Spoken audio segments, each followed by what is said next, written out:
Okay, I'm going to show you how to do a simple search on LinkedIn to connect with potential candidates or potential clients.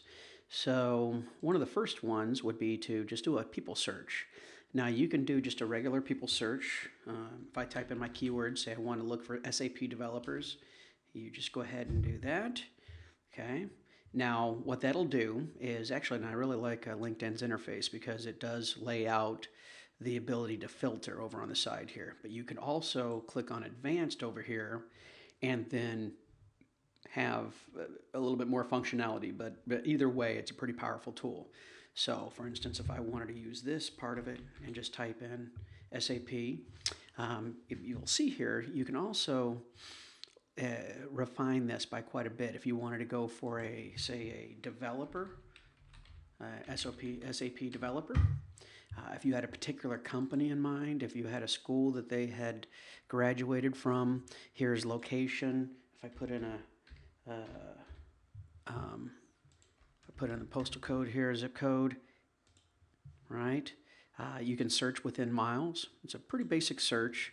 And now the free accounts limit you to be able to search with certain parameters. For instance, where you see this button here, if you do only have a free account, then you'll be limited to be able to use only some of these areas, such as this. So with industries here, you can search within a particular industry if you wanted to target automotive SAP developers with automotive in their profile. So when you do a people search, this is really pulling from the individual's profile, the main part of their summary and the recap of what they do. So if they have SAP somewhere in their title, and if they have obviously in their location where they're located, they have the zip code. If they have automotive as any of their jobs in their profile, that's where you'll see it. So it's pulling it from the profile. So you can see here too, you can search by connections. Now, this is an important part because if you go past second connections, you're going to have a difficult time trying to connect with them, especially with a free account. Uh, so, so I would recommend to limit this to first and second connections. You could also do group members, and that's will be a video that we'll do here in the future to go over a little bit more detail on how to harness the power of groups. You can take a look here. You can see language. We come down here. Pretty much this is what's available under a standard people search with a free account.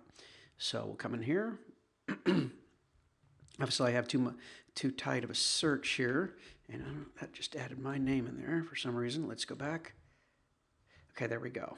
So 6 results in my zip code, which is not a haven for SAP developers, I can tell you that. So you'll see here, when you have a shared connection, you'll be able to get a connect button here. You can connect by either saying you've done business together, or if you say you're a friend, you're going to need their email address. That's where the power of either saying that you've worked with them, which sometimes people like and sometimes people don't like. So that's something that you're going to have to do on your own and determine. But you also, if you're a member of the same group with these people, this is something that you can actually connect where they don't have to see that you have sent out an invitation saying that you've worked with them when indeed you haven't. So there's kind of a safety net there if you can target people that they're in a group, or if you have their email address. So that's pretty much a standard people search, and if you see this list here, I have a number of them, and there's recaps here underneath. So you don't even have to necessarily click on it. You can get an idea of if you're going to be able to connect with this person or not. They have a shared connection here, 9 shared connections, and so that's pretty clear. So that's how you use just a standard people search.